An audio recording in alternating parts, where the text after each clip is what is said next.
السلام علیکم ورحمۃ اللہ وبرکاتہ۔ عفان آفیشیل یوٹیوب چینل میں آپ سبھی حضرات کو خوش آمدید۔ امید ہے آپ سبھی حضرات خیر و عافیت سے ہوں گے۔ ناظرین، آج کی اس ویڈیو میں آپ حضرات کو امام اور ان کی تنخواہ کے متعلق چند باتیں بتلاؤں گا۔ امید ہے کہ آپ سبھی حضرات میری اس ویڈیو کو ضرور سنیں گے، سبسکرائب کریں گے، لائک کریں گے اور دوستوں کے ساتھ شیئر بھی کریں گے۔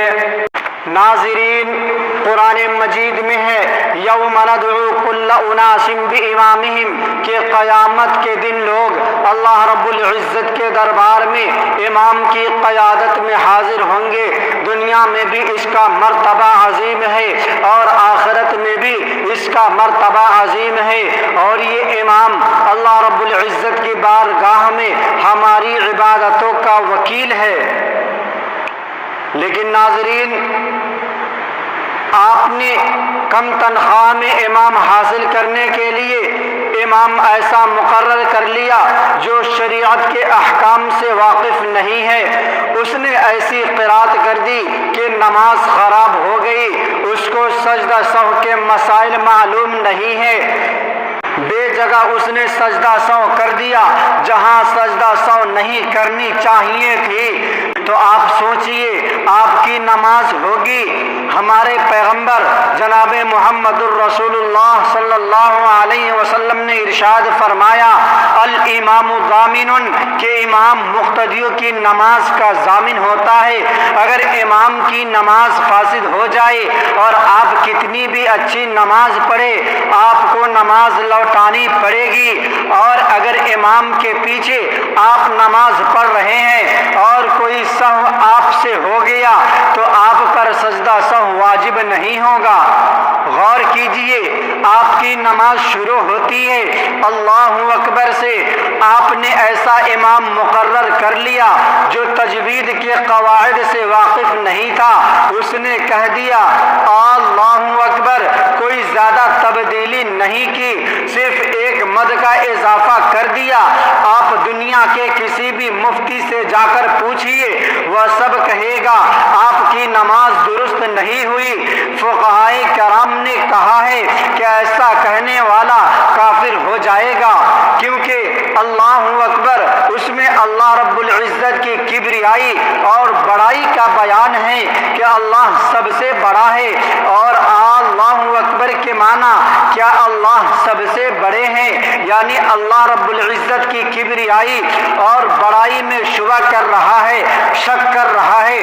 اس پر تمام علماء متفق ہے کہ اس طرح کہنے والوں کی نماز نہیں ہو۔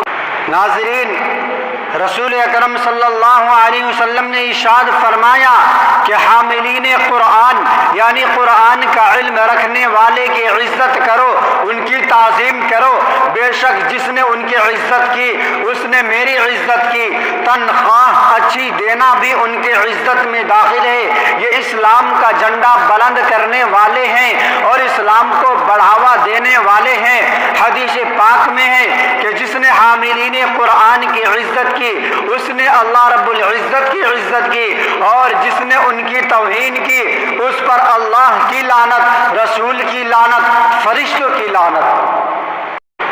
ناظرین، آج کل یہ پروپگنڈا کیا جاتا ہے کہ ہمارے علماء جو امامت کرتے ہیں، خطابت کرتے ہیں، کسی جگہ قرآن کریم پڑھاتے ہیں، کہیں درس دیتے ہیں، کہیں بیان کے لیے تشریف لے جاتے ہیں تو لوگ ان کو پیسے بھی دیتے ہیں، تنخواہ بھی دیتے ہیں، اور وہ لوگ جو نہیں چاہتے کہ دین دنیا میں پھیلے وہ اس پر اعتراضات کرتے ہیں کہ تنخواہ لے کر قرآن پڑھانا یہ جائز نہیں ہے، تنخواہ لے کر امامت کرنا یہ جائز نہیں ہے، پیسے لے کر دین بیان کرنا یہ جائز نہیں ہے، اور اس پر دلیل پیش کرتے ہیں کہ رسول اکرم صلی اللہ علیہ وسلم پر نازل ہونے والے قرآن کریم میں انبیاء کی زبان مبارک سے جو اعلان ہوا وہ اللہ نے بیان فرمایا کہ ہر نبی اپنی قوم سے تقریباً یہ بات کہتا، لا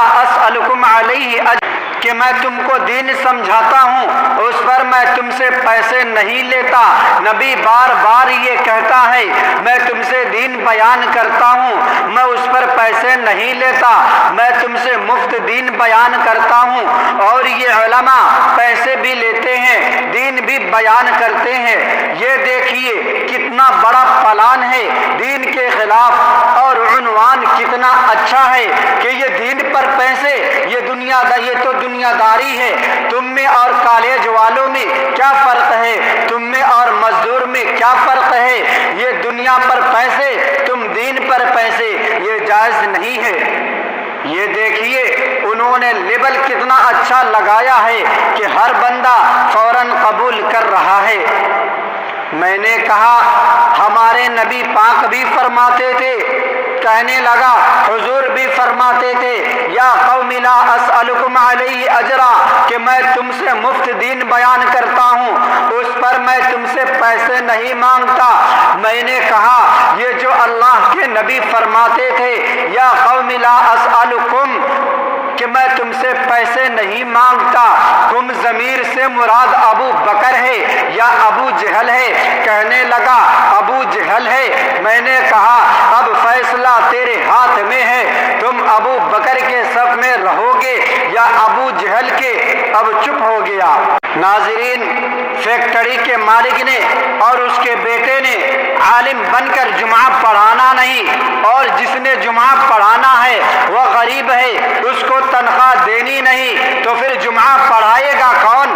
زمیندار کے بیٹے نے تراویح پڑھانی نہیں، غریب کے بیٹے نے پورا دن قرآن پڑھ کے شام کو تراویح پڑھانی ہے، اس کو پیسے دینے نہیں، تو پھر تراویح پڑھائے گا کون؟ میں آپ سے پوچھنا چاہتا ہوں کہ علماء جو تنخواہ لیتے ہیں وہ کفار سے یا مسلمان سے جن کے یہاں یہ بیان کرنے کے لیے جاتے ہیں، اور وہ لوگ جو ان کو پیسہ دیتے ہیں وہ مسلمان ہوتے ہیں یا کافر؟ اور اللہ کے نبی کن کو کہتے ہیں کہ میں تم سے پیسے نہیں لیتا؟ کفار سے۔ نبی پاک کفار سے فرما رہے ہیں کہ میں تم سے پیسے نہیں لیتا، اور آپ کہتے ہیں کہ نبی پاک نے نہیں لیا تو تم کیوں لیتے ہو؟ جس دن ہم کسی کافر سے کہیں کہ ہمیں پیسے دو، اس دن ہمیں کہنا کہ تمہاری ترتیب نبوت کے خلاف ہے۔ ناظرین، ایک ہوتا ہے مخالف اور ایک ہوتا ہے معتقد۔ پیغمبر اپنے مخالف سے کبھی نہیں مانگتے اور اپنے معتقد سے دامن پھیلا کے مانگتے ہیں۔ رسول اکرم صلی اللہ علیہ وسلم نے جہاد کے لیے جب اموال مانگے ہیں تو پھر ایسے دامن پھیلا کے مانگے ہیں، آپ دامن کھول کر کھڑے ہو جاتے کہ میرے صحابہ میرے ساتھ تعاون کرو۔ کیا آپ نے غزوہ تبوک کا وہ واقعہ نہیں سنا؟ غزوہ تبوک کے موقع پر ہمارے نبی نے صحابہ کرام سے فرمایا میرے صحابہ میرے ساتھ تعاون کرو۔ حضرت عثمان غنی کھڑے ہوئے، اللہ کے رسول 1000 اونٹ، پھر اٹھے اللہ کے رسول 2000 اونٹ، پھر اٹھے اللہ کے رسول 3000 اونٹ۔ ابو بکر صدیق رضی اللہ تعالی عنہ اپنے گھر کا سارا مال لا رہے ہیں، حضرت عمر فاروق رضی اللہ تعالی عنہ اپنے گھر کا آدھا مال لا رہے ہیں۔ یہ کیا تھا؟ آپ نے کیسے کہہ دیا کہ نبی کبھی امت سے پیسے نہیں مانگتا؟ ایک ہوتا ہے مخالف اور ایک ہوتا ہے معتقد سے چیز لیتے ہیں تو وہ خوش ہوتا ہے، اور مخالف سے لے تو وہ پریشان بھی ہوتا ہے اور باتیں بھی کرتا ہے۔ ناظرین، یہ تو پہلے زمانے کے مسئلے ہیں کہ بھائی نماز پڑھانے پر اجرت نہ لی جائے، تنخواہ نہ لی جائے، قرآن پڑھانے پر تنخواہ نہ لی جائے۔